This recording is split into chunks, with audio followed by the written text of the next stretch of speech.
यीशु मसीह ठाट बदल देता है। हालेलुया। बाइबल में लिखा है, पहले यरूशलेम, फिर यहूदिया, फिर सामरिया, फिर पृथ्वी की छोर तक मेरे गवाह ठहरोगे। विश्वासी की सबसे पहली जिम्मेदारी है अपने घराने को सुसमाचार सुनाना। हालेलुया। मैंने देखा है 90 नहीं 95% विश्वासी, उनसे पूछो, उसको सुनाया, ओने नहीं आना पास्टर जी, ओने नहीं आना। मतलब आपने पहले ही अंगीकार कर लिया कि उसने आना ही नहीं है। हालेलुया।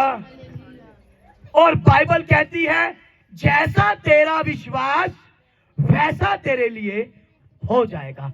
उस बदन को, उस रूह को निकम्मा करने वाला आपका मुंह का अंगीकार है। हालेलुया।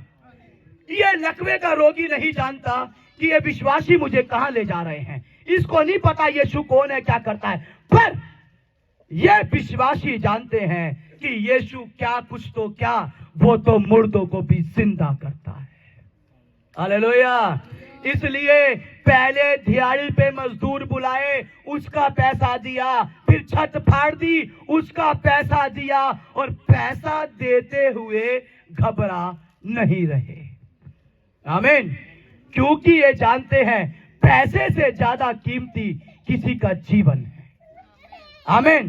पर हम लोग जानते हैं कि जीवन से ज्यादा कीमती पैसा है। हालेलुया। जब तक आप अपने जिम्मेदारी में वफादार नहीं हैं, आप विश्वासी नहीं हैं। विश्वासी की जिम्मेदारियां हैं, पास्टरों की जिम्मेदारियां हैं, सेवकों की जिम्मेदारियां हैं। अगर आपको पवित्र आत्मा मिला तो बाइबल से पढ़ें। पवित्र आत्मा को जिम्मेदारी दी गई है आपको अगुवाई करने की, आपकी कमजोरी में आहें भर भर कर बयान से परे प्रार्थनाएं करने की। यीशु को जिम्मेदारी दी गई थी कि तू जाएगा, धरती पे मारा जाएगा और तीसरे दिन मुर्दों से जिलाया जाएगा, और तेरे नाम के अंदर मनुष्य जाति के पाप क्षमा होंगे। आमीन। जब तक आप अपनी जिम्मेदारी को नहीं लेंगे कोई फायदा नहीं है। हालेलुया।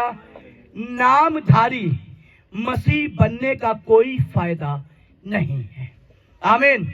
खाट नीचे उतरी, इसने बोला शास्त्री फरीसी शुरू हो गए, तुझे किसने अधिकार दिया, तू ये क्या करता है। यीशु ने बोला बताओ गलत क्या है, पाप क्षमा करना या गलत क्या है, चंगा करना। और यीशु ने आखिर में उन विश्वासियों के विश्वास को देखकर इस अन्य जाति को बोला कि हे लकवे के रोगी, अपनी खाट उठा और चल फिर। और लकवे का रोगी खाट सर पे उठा के चलता फिरता अपने घर चला गया।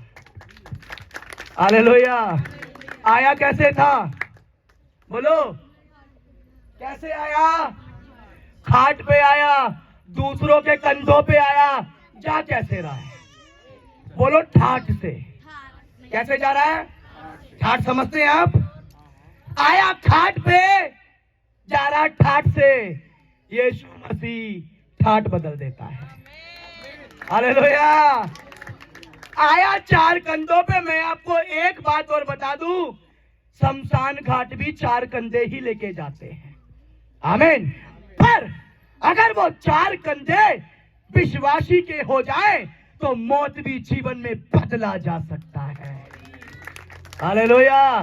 जब यीशु नाइन नगर में घुसा और 4 कंधे थे जो एक विधवा के इकलौते पुत्र की अर्थी को ले जा रहे थे, और यीशु मसीह ने अर्थी को रोक दिया और बोलता, हे जवान, मैं तुझसे कहता हूं उठ और चल फिर। और लिखा है मुर्दा उसी समय उठकर चलने और फिरने लग गया। हालेलुया।